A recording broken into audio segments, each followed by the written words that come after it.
Hello guys, welcome to online learning platform of aviation institute. SSC की exam चल रही है। आपको जैसे पता होगा कि एसएससी सीजीएल टियर 2 2022 का चल रहा है, तो उसके ऊपर एक डीप एनालिसिस लेकर आया हूँ कि पेपर कैसा आया था, किस तरीके का सवाल पूछा गया था और कितना कितना अटेम्प्ट स्टूडेंट करके आए हैं। वो सारी चीज़ें मैं आपको इस वीडियो में आपको बताने वाला हूँ। देखिए, आपको तैयारी कैसे करनी है, किस तरीके से जानी है। ज़्यादा स्ट्रेस लेके तैयारी नहीं करनी है भाई, जो भी चीज़ें हैं अच्छा से करना है। तो वो सारी बातें मैं आपको इस एनालिसिस में बता दूंगा कि सवाल कैसे पूछे गए थे, कितने कितने सवाल लोग मतलब ऑन एन एवरेज कितने अटेम्प्ट करके आए हैं या क्या क्या चीज़ें हैं। तो उन सारी चीज़ों पे बात करेंगे, ठीक है। तो एनालिसिस को हम लोग यहाँ पर डिस्कस करने वाले हैं। तो फर्स्ट ऑफ ऑल मैं आपसे ये बताता हूँ कि देखिए, ये जो अभी एनालिसिस है ये पहले दिन का एनालिसिस है, सेकेंड और थर्ड स्टार्टिंग फेज का एनालिसिस है। ये एग्जाम जाएगा कब तक? 7 तारीख तक जाएगा। तो ये जो अभी एग्जाम हुआ है 2 मार्च को या 3 मार्च को, जो आज की डेट है, आज जो एग्जाम हुई है, तो इस पे मैं बात करूं तो जो पेपर है लेवल थोड़ा इजी टू मॉडरेट में देखा गया है, बहुत ही इजी टू मॉडरेट में देखा गया है। जैसे जैसे जैसे जैसे हम लोग पेपर और देखेंगे आगे आने वाले दिनों में, तो इजी टू मॉडरेट नहीं रहेगा। हो सकता है कि मॉडरेट टू थोड़ा सा लेवल हाई कर दे, मतलब डिफिकल्ट लेवल पे चले जाए, मतलब थोड़ा सा ट्रिकी क्वेश्चन पूछ ले, लेंथी क्वेश्चन पूछ ले। डिफिकल्ट लेवल कहने का मतलब यही होता है कि थोड़ा सा ट्रिकी क्वेश्चन पूछ ले आपसे, थोड़ा सा लेंथी लेवल पूछ ले आपसे, है ना। तो तैयारी मतलब तैयारी हम लोगों को तो सारी चीजों को करनी है, जो भी हमारा सिलेबस है, चाहे वो एडवांस का पार्ट हो या चाहे वो अरिथमेटिक का पार्ट हो या रीजनिंग हो, इंग्लिश हो, तो सारी चीजों को लेकर तैयारी करते हैं हम। पेपर कैसा आता है वो हमारे डिपेंड करता है, वो हमारे हाथ में नहीं है पेपर कैसा आएगा। तो हम लोग जो पेपर आया है उसके ऊपर डिस्कशन कर लेते हैं। आपको जैसे पता है कि इस बार मॉड्यूल 1 मॉड्यूल 2 से आपको पता है कि जो इस बार पैटर्न है बहुत सारा चेंजेस कर दिए गई थी कि सेक्शन 1 में बांटा गया था मॉड्यूल 1 मॉड्यूल 2, है ना, मॉड्यूल 1 एंड मॉड्यूल 2। तो मॉड्यूल 1 में क्या थी? तो एप्टीट्यूड थी, that is your mathematics. 35 questions थे। तो ऑन एन एवरेज अगर मैं देख 35 नहीं, सॉरी 35 नहीं, 30 क्वेश्चन थे, ठीक है। 30 क्वेश्चंस पूछे गए थे इसमें। और ऑन एन एवरेज अगर 30 क्वेश्चन में बात करें तो मतलब अगर आप देखोगे ना, तो 30 क्वेश्चन में से एसएससी बार बार एक बात मैं रिपीट करता हूं अपने ऑफलाइन क्लासेस में कि क्वेश्चन ना प्रीवियस ईयर से रिपीट होते हैं, पूछे जाते हैं। क्या करते हैं वो, चेंज क्या करते हैं एक्चुअल में पता है कि नाम बदल देंगे, नंबर्स बदल देंगे, लेकिन क्वेश्चन पूछने का तरीका वही रखेंगे। तो आउट ऑफ 30 मैंने ये एनालाइज करा कि अप्रोक्सीमेटली 26-28 जो क्वेश्चंस थे वो प्रीवियस ईयर से मैच कर रहे थे। Approximately 28 questions out of 30। तो इसमें अटेम्प्ट की बात अगर करी जाए तो स्टूडेंट के हिसाब से जो एग्जाम देकर आए, जो डाटा हमें मिला है, वो 25 question to 28 questions average attempt, मतलब अच्छा अटेम्प्ट, गुड अटेम्प्ट बोला जा रहा है इन योर एप्टीट्यूड सेक्शन, ठीक है। मॉडरेट मतलब इजी टू मॉडरेट लेवल पे है। मैं आपको ये भी बताऊंगा कि इस सेक्शन में कौन कौन चैप्टर से कितने कितने सवाल आए, मैं वो भी आपको डिस्कस करूंगा। पहले एक बार पूरा एग्जाम का देख लेते हैं कि क्या क्या आया। मॉड्यूल 2 में अगर बात करें तो मॉड्यूल 2 में आपको रीजनिंग थी, जनरल इंटेलिजेंस जो रीजनिंग हम लोग कहते हैं, राइट। हाँ, रीजनिंग में भी आपके सवाल थे, 30 क्वेश्चंस थे। बहुत ही इजी था ये भी सेक्शन। इसको भी अगर देखा गया तो आपको अटेम्प्ट देखा गया तो 25 प्लस क्वेश्चन अटेम्प्ट करके आ रहे हैं स्टूडेंट, आराम से 25 से ऊपर अटेम्प्ट करके आ रहे हैं। और आपको पता है कि ये मॉड्यूल 1 मॉड्यूल 2 ये दोनों को मिलाकर आपको 1 घंटे की टाइम दी गई थी। इस दोनों को मिलाकर आपको 1 घंटे की टाइम दी गई थी। तो इस 1 घंटे में आपको ये अटेम्प्ट देखने को मिला है अभी तक, ये जो पेपर शिफ्ट हुई है उसके अकॉर्डिंग 1 घंटे के पेपर में। फाइन। उसके बाद सेक्शन 2 पे आता हूं मैं। सेक्शन 2 में आपसे क्या पूछा गया था? सेक्शन 2 में सेक्शन 2, राइट। इसमें भी मॉड्यूल 1 है, मॉड्यूल 2 है, मॉड्यूल 1 मॉड्यूल 2। इसमें आपकी इंग्लिश की पार्ट हो जाती है और मॉड्यूल 2 में आपकी जनरल नॉलेज की बात हो जाती है। तो इंग्लिश की बात करते हैं। इंग्लिश में कितने क्वेश्चंस थे? आपको पता है कि 45 क्वेश्चन पूछे गए थे। और यहाँ पे अगर नंबर की बात करें तो वो तो नोटिफिकेशन जब आया था तो आपको पता चल गया था कि हर एक सवाल 3 मार्क्स कैरी कर रहा था। तो जितने सही करोगे 3 मार्क्स, जितने रॉन्ग करोगे 1 फॉर डिडक्ट। तो वो तो आपको पता है। इंग्लिश में 45 क्वेश्चन पूछे गए थे और जनरल नॉलेज जो हमारा जीके का पार्ट है उसमें कितने क्वेश्चन पूछे गए थे? उसमें 25 टोटल क्वेश्चन पूछे गए थे। और इसमें अटेम्प्ट की अगर हम बात करें, मैं क्वेश्चंस भी आपके सामने रखूंगा कि कौन कौन से कैसे कैसे सवाल आपके सामने पूछे गए थे, राइट। 45 क्वेश्चंस में अप्रोक्सीमेटली, मतलब अच्छा था, इंग्लिश भी अच्छा था, 40 to 42 क्वेश्चंस अटेम्प्ट करके, मतलब that is your good attempt in English section. Out of 45, 42 starting phase का है, ये पहले दिन का दूसरे दिन का एनालिसिस है। तो मैं ये कह रहा हूं कि स्टार्टिंग में क्वेश्चन पेपर इजी होता है, जैसे जैसे दिन बदलेगा, क्योंकि जो आगे एग्जाम देने वाले होते हैं ना, आगे जो एग्जाम देने वाले होते हैं उनको तो पता चल जाता है कि पेपर ऐसा आ रहा है, पेपर ऐसा आ रहा है। तो फिर इसमें वो लोग काम करते हैं कि भाई जो स्टार्टिंग का पेपर है और जो लास्ट तक आते आते जो पेपर होती है ना, उसमें आपकी थोड़ी सी डिफिकल्टी लेवल बढ़ जाती है, ठीक है। जीके की बात करें तो 25 क्वेश्चंस थी। 25 क्वेश्चन में अप्रोक्सीमेटली 20 क्वेश्चंस अटेम्प्ट करके स्टूडेंट आ रहे हैं। That is your good attempt in general knowledge. तो ये हो गया सेक्शन 2 की बात। सेक्शन 2 में भी आपको 1 घंटे का टाइम मिला था, यहाँ पे भी 1 घंटे का टाइम मिला है, और 1 घंटे में ये अटेम्प्ट बता रहे हैं। मैं आपको इंडिविजुअली हर एक सेक्शन पे आऊंगा कि कौन से सेक्शन में क्या क्या सवाल पूछा गया था। लाइक मैथ्स में कैसे कैसे किस किस चैप्टर पे कितने सवाल पूछे गए थे, रीजनिंग में भी देखूंगा कि कितने कौन कौन से चैप्टर पे कितने कितने सवाल आपसे पूछे गए थे, then English section, then GK में भी कैसे कैसे सवाल आपसे पूछे गए थे। और इस बार जो एक नया चीज जो एसएससी सीजीएल ने ऐड किया था, that is your section 3। Section 3 जो रिलेट कर रहा था आपके कंप्यूटर से रिलेटेड। कंप्यूटर कभी पूछा नहीं गया था, इसमें भी मॉड्यूल 1 करके नाम दिया हुआ है, मॉड्यूल 1। इसमें आपको कंप्यूटर के रिगार्डिंग क्वेश्चंस पूछे गए थे। कंप्यूटर में अप्रोक्सीमेटली टोटल क्वेश्चन 20 क्वेश्चन पूछे गए थे, और 20 क्वेश्चन में 15 प्लस मतलब क्वेश्चन ऐसे थे जो क्वेश्चन स्टूडेंट अटेम्प्ट करके आ रहे हैं। That is a good attempt. 15 plus 15 ऐसे सवाल। फुल फॉर्म वगैरह पूछा गया है, जैसे कि HTML का फुल फॉर्म क्या है, PDF का फुल फॉर्म क्या है, और भी लाइक सिस्टम एप्लीकेशन क्या होता है ना, लाइक यूटिलिटी सॉफ्टवेयर क्या होता है, सिस्टम सॉफ्टवेयर क्या होता है, तो उस पर हम लोग चर्चा कर लेंगे।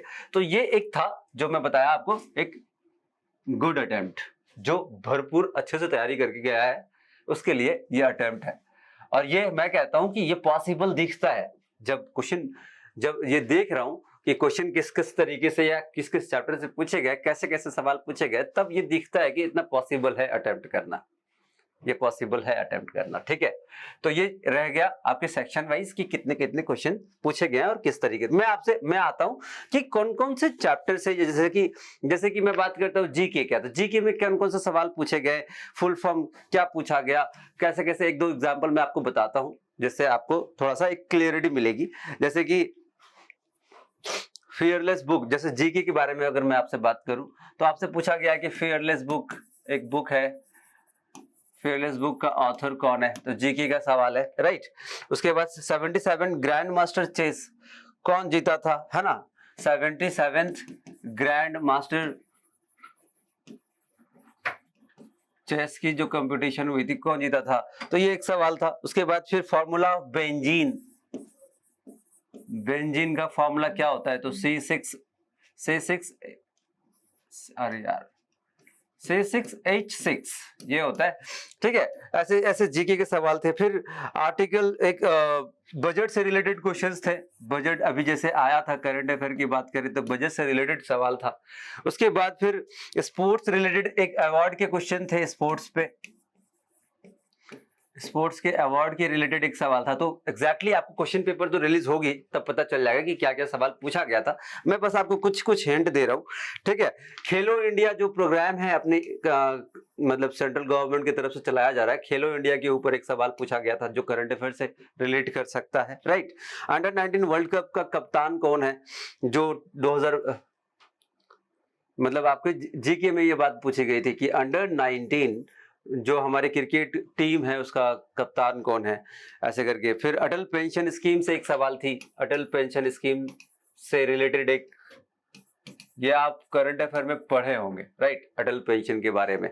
उसके बाद और भी ऐसे छोटे छोटे सवाल थे। तो राजस्थान का फोक डांस कौन सा है, एक कंट्री की कैपिटल पूछी गई थी, जैसे कि किसकी, अर्जेंटीना की पूछी गई थी कैपिटल, राइट। उसके बाद पूछा गया राजस्थान की फोक डांस क्या है, फोक डांस क्या है। तो ऐसे ऐसे सवाल आपको जीके में देखने को मिले, ठीक है। मैं पूरा पूरा 25 के 25, 30 के 30 क्वेश्चन तो नहीं लिख पाऊंगा, बट मैं आपको बता रहा हूँ कि ऐसे ऐसे सवाल आपको देखने को मिले। मतलब क्या है ना कि सारे के सारे वन लाइनर आपको, आप जैसे बहुत कोई मैं देखता हूँ, बहुत कोई मेरे मतलब मैं देखता हूँ ऑफलाइन बैचेस की बात भी कर रहा हूँ, तो बहुत सारे स्टूडेंट ऐसे होते हैं ना कि सर देखते हैं कि सर जीके पढ़ना है, हिस्ट्री पढ़ना है, ये पढ़ना है, ये सोच के वो एसएससी की तैयारी को छोड़ देते हैं, ये सोचकर कि वो एसएससी की प्रिपरेशन को छोड़ देते हैं। तो वहां पे देखो, आप एनालाइज अगर करके देखोगे तो आपको प्रीवियस ईयर के क्वेश्चंस भी रिपीट होते हैं भाई। ऐसे अगर आप मान लीजिए कि बजट से सवाल पूछा गया, तो बजट अब नेक्स्ट ईयर भी आएगा, तो आप बजट जब आएगा फरवरी में, जैसे 1 तारीख को आता है, तो आपको वो पढ़ना है जिससे आपको एक सवाल तो आपको मिल ही जाएगा, राइट।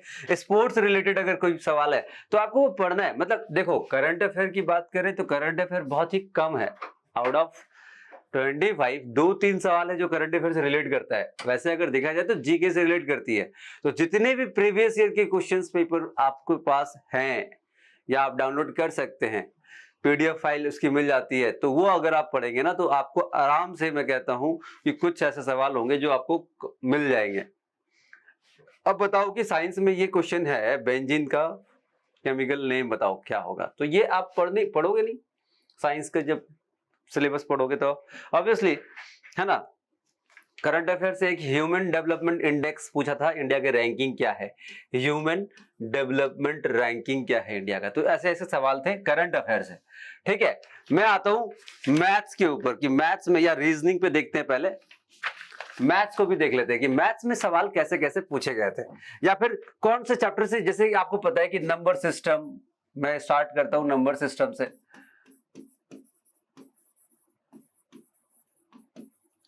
नंबर सिस्टम से आपको सवाल पूछे गए थे, इसमें 2 सवाल थे शायद, किसी शिफ्ट में 1 सवाल हो सकते हैं, है ना। Moderate level number system. उसके बाद अगर देखी जाए तो अलजेब्रा से क्वेश्चंस थे आपके, अलजेब्रा से सवाल थे, 1 सवाल थे अलजेब्रा से। ठीक है, उसके बाद CISI से 2 सवाल थे, compound interest, simple interest, instalment वाला सवाल 1 था, इसमें से 2 क्वेश्चन थे। बताओ ये कॉन्सेप्ट आपके क्लियर होगी तो आप क्यों नहीं कर पाओगे। ऐसा कोई बैंकिंग की एग्जाम में जिस तरह से क्वेश्चन पूछा जाता है उससे तो इजी ही रहता है एसएससी में। बस बात है कि यहाँ पे हमें कंटिन्यू लगे रहना पड़ेगा। प्रॉफिट एंड लॉस से भी आपको 1 या 2 सवाल थे। ठीक है, उसके बाद आपको पता है कि इस बार इस बार प्रोबेबिलिटी को ऐड किया गया था सिलेबस में। आपने देखा होगा जब आपको नोटिफिकेशन आया होगा तो प्रोबेबिलिटी को ऐड किया गया था, प्रोबेबिलिटी, है ना। तो प्रोबेबिलिटी से सवाल आया, और प्रोबेबिलिटी का जो सवाल आया था वो आया था 4 रेड बॉल 3 ग्रीन बॉल, ऐसा कुछ बॉल था, और find the probability of getting a red ball और ग्रीन बॉल, इस तरह का सवाल था। तो 1 सवाल उसका भी था। ठीक है, टाइम एंड वर्क के ऊपर 1 सवाल था, टाइम एंड वर्क के ऊपर 1 क्वेश्चन था, इसके ऊपर 1 क्वेश्चन था, इसके ऊपर 1 क्वेश्चन था। उसके बाद मैं कह रहा हूँ time speed time and distance के ऊपर क्वेश्चन था, स्पीड टाइम एंड डिस्टेंस के ऊपर 1 सवाल थी। ठीक है, परसेंटेज के ऊपर 2-3 क्वेश्चन थे एक शिफ्ट में, परसेंटेज के ऊपर 2 से 3 सवाल थे, इस पे ऊपर 1 सवाल थे। तो इस तरीके से देखो तो आपको हर एक चैप्टर को, मतलब आप किसी भी चैप्टर को छोड़ नहीं सकते हैं, किसी भी चैप्टर को नहीं छोड़ सकते हैं। ज्योमेट्री पे भी 1 सवाल था, मेंसुरेशन पे 2-3 सवाल थे, मेंसुरेशन ज्योमेट्री। देखो जो एडवांस का पार्ट है ना यार, उसमें से ज्यादा सवाल आते हैं। अब देखो एडवांस का पार्ट को देखो, अलजेब्रा, नंबर सिस्टम तो एडवांस में हम लेके जाते हैं, मेंसुरेशन, ट्रिग्नोमेट्री का नहीं लिखा हमने, ट्रिग्नोमेट्री से भी 2-3 सवाल थे, नहीं ट्रिग्नोमेट्री से 4 सवाल थे भाई, ट्रिग्नोमेट्री से 4 क्वेश्चंस आए थे, और सबके सब इजी लेवल के थे, ट्रिग्नोमेट्री से। मेंसुरेशन के 2-3 हो गए, उसके बाद और क्या रह गया। तो इस तरह से मिला जुला कर टोटल 30 क्वेश्चन आपके क्वेश्चन पेपर में थे एप्टीट्यूड के। ठीक है, मैं कह रहा हूं कि जो लेवल था, जैसे इजी लेवल हम कह रहे हैं कि इजी लेवल थी, तो कह रहे हैं कि ये हर शिफ्ट में नहीं होगी, थोड़ी सी आपको मतलब ट्रिकी क्वेश्चन हो सकते हैं, आगे बढ़ने वाले जो शिफ्ट आने वाले हैं ट्रिकी क्वेश्चन हो सकते हैं, थोड़े से आपको वहां पे क्वेश्चन को डिकोड करना पड़ेगा, ऐसा कुछ है ना। तो इस तरीके से ये एप्टीट्यूड का पार्ट था। वह अगर रीजनिंग की बात करें, रीजनिंग में भी देखो तो एक सीटिंग अरेंजमेंट पूछा गया था सबसे पहली बार, मतलब पहली बात कि सीटिंग अरेंजमेंट एक पूछी गई थी और इसके ऊपर सीटिंग अरेंजमेंट पे 2-3 सवाल थे और ये क्या था कि 6 पर्सन है और 6 के 6 इनसाइड देख रहे हैं, राउंड टेबल में बैठे हुए हैं, ऐसे कुछ सवाल था, राइट। इजी था, वो भी इजी था। उसके बाद सीरीज, इमेज बेस्ड सीरीज पूछा गया था, इमेज बेस्ड, ये 2-3 क्वेश्चन थे इसके ऊपर भी और ये थोड़ा मॉडरेट लेवल का था, इमेज के बेस पे था ना, तो वहां पे स्टूडेंट को थोड़ा सा समझने में तकलीफ हुआ है, तो इस तरीके का था। उसके बाद एनालॉजी से एक सवाल था, फिर नंबर सीरीज से एक क्वेश्चन थी, ब्लड रिलेशन से दो से ज्यादा सवाल था, 2 से 3 सवाल थे ब्लड रिलेशन से, बहुत ही इजी सेक्शन था एप्टीट्यूड का। उसके बाद अगर देखें तो इनइक्वालिटीज का एक, क्लॉक का 2 सवाल था, क्लॉक का 2 सवाल था, क्लॉक रिलेटेड, राइट। हाँ, पेपर फोल्डिंग एक सवाल था, पेपर फोल्डिंग जो हम लोग देखते हैं, अब मजा भी आता है ये करने में, इस पे एक क्वेश्चन थी setting and embedded images, then data sufficiency 2 थी, सिलॉग्स 2 थी। तो इस तरीके से मिला जुला के देखो रीजनिंग का सेक्शन तो सभी को बढ़िया ही लगता है।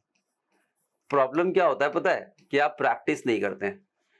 ये रीजनिंग में क्या है मैं बताता हूँ, ज्यादातर स्टूडेंट का प्रॉब्लम क्या होता है कि वो चैप्टर समझ गए सर, समझ गए, समझ आ गया, सिलॉग्स में ऐसा होता है, इनइक्वालिटी में ऐसा होता है, ब्लड रिलेशन में ऐसा होता है, समझ जाते हैं वो, क्योंकि लॉजिक के ऊपर बेस्ड है, टोटली लॉजिक के ऊपर बेस्ड है, आपको समझ में आ जाता है। लेकिन प्रॉब्लम क्या होता है कि हम उसे प्रैक्टिस नहीं करते हैं, प्रॉब्लम ये होता है। अगर आप ब्लड रिलेशन पढ़ लिए, समझ लिए, बहुत अच्छी बात है, लेकिन आप अगर बार बार उन चीजों को रिवाइज नहीं करें, रिवाइज करने का मतलब प्रैक्टिस, और ज्यादा सवाल नहीं करेंगे सॉल्व, तो आप स्लो पढ़ जाएंगे। आप स्लो पढ़ जाएंगे तो आप ज्यादा क्वेश्चन अटेम्प्ट नहीं कर पाएंगे।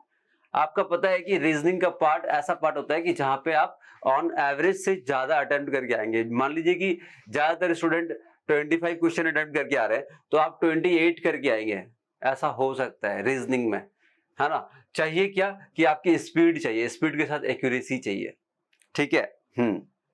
तो रीजनिंग की पार्ट, मैथ्स की पार्ट, देखिए सारे पेपर इन द सिलेबस, मतलब सिलेबस के अंदर ही है, सिलेबस के बाहर कुछ है नहीं, है ना।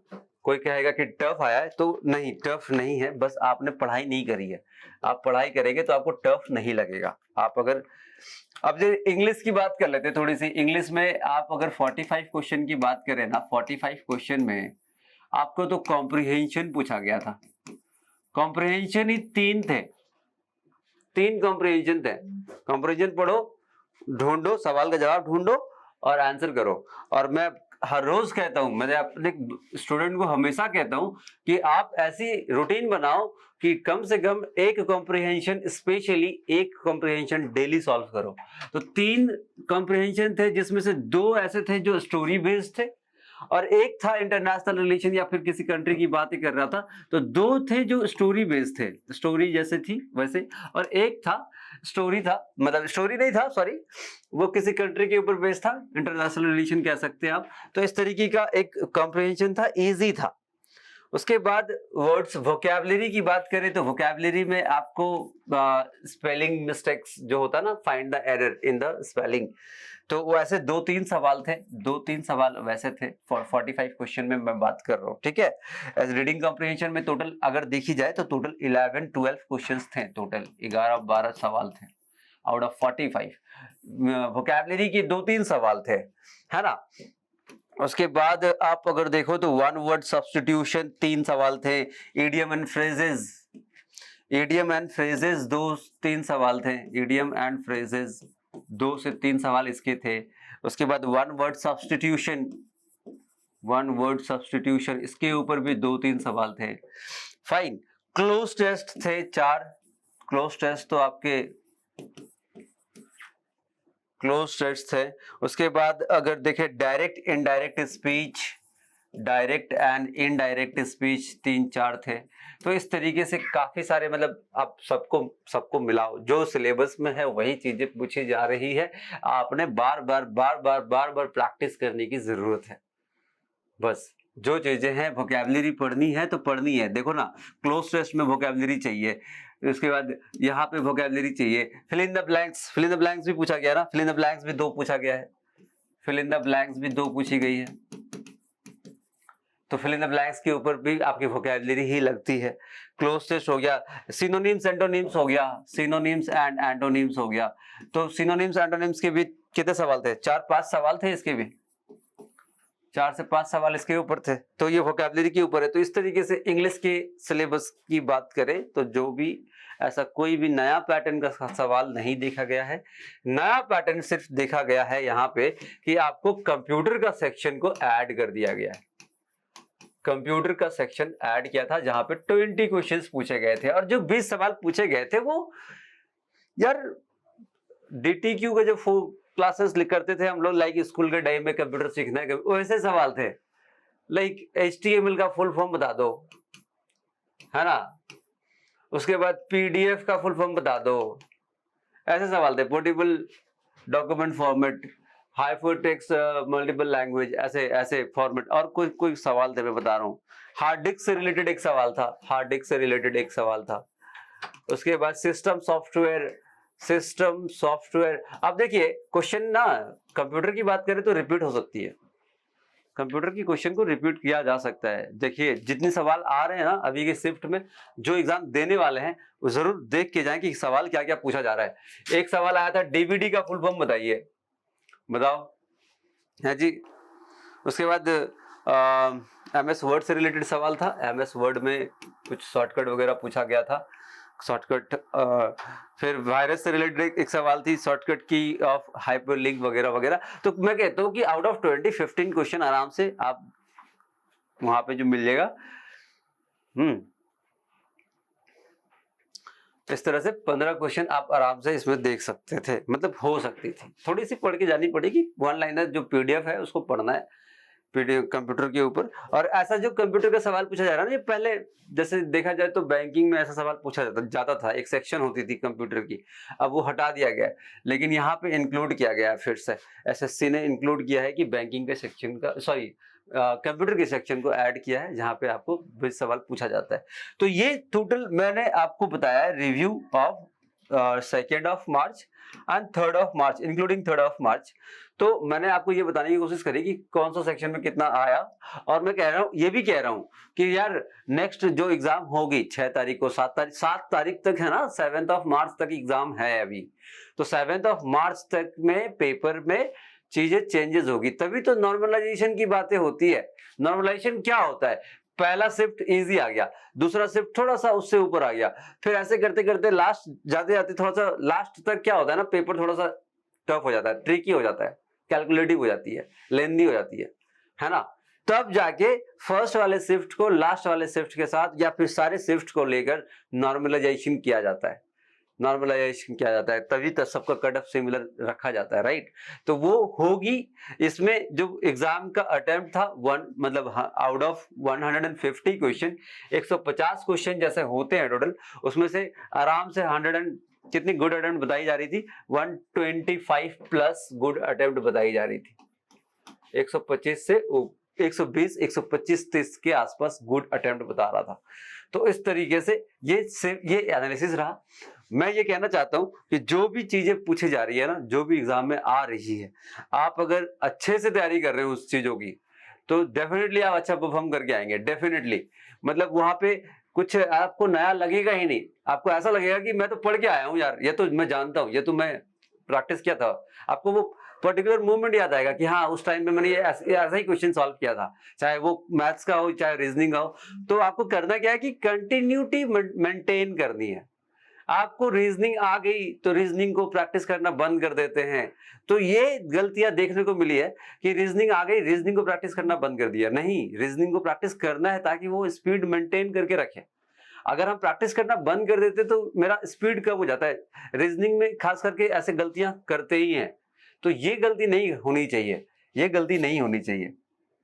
भले आपको पता है कि सीजीएल का फिर से नोटिफिकेशन तो जून में आ ही जाएगा, तो अभी से दम लगाकर करो और जितनी भी सिलेबस है सबको एक बार पूरा सिलेबस को 1 बाय 1 लेके चलो और फिर उसके मॉक टेस्ट लगाते रहो। इसी तरीके से करते करते आपका एक दिन ऐसा होगा कि आपका एग्जाम क्रैक हो जाएगा। इसमें और कुछ अलग मिर्च मसाला नहीं डालना पड़ता है, सिर्फ आपको काम करना पड़ता है, सिर्फ आपको मेहनत करनी पड़ती है, सिर्फ आपको पढ़ाई करनी पड़ती है। तो ठीक है गाइज, ये जो थी ये एसएससी सीजीएल की एनालिसिस थी। जाते जाते मैं आपके साथ एक चीज शेयर करता हूँ कि हमारी ऑनलाइन बैच लॉन्च हो रही है एप्टीट्यूड की, क्वांटिटेटिव एप्टीट्यूड। जो भी एस्पिरेंट जो बैंकिंग, एसएससी, रेलवे या जो भी एग्जाम, ऐसा एग्जाम की तैयारी कर रहे हैं जो आपके जिस एग्जाम में क्वांटिटेटिव एप्टीट्यूड है, तो आप इस बैच को ज्वाइन कर सकते हैं। ये बैच हमारी स्टार्ट हो रही है 13 मार्च से। 6 महीने, 4 महीने, 5 महीने तक क्लासेस चलेगी। रेगुलर 1-1.5 घंटे की क्लासेस होगी एप्लीकेशन के ऊपर। हमारी एप्लीकेशन है अविजन एप्लीकेशन, राइट, अविजन की एप्लीकेशन है, उस पर क्लासेस होगी।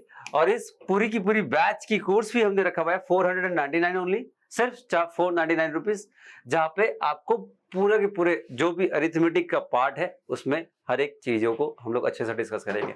इसमें सिर्फ अरिथमेटिक की पार्ट इंक्लूडेड है, राइट, एडवांस इंक्लूडेड नहीं है। तो आप एडवांस के लिए भी चाहेंगे तो उसके लिए भी एक बैच लॉन्च होगी, तो आपको पता चल जाएगा। और हमारा कॉन्टैक्ट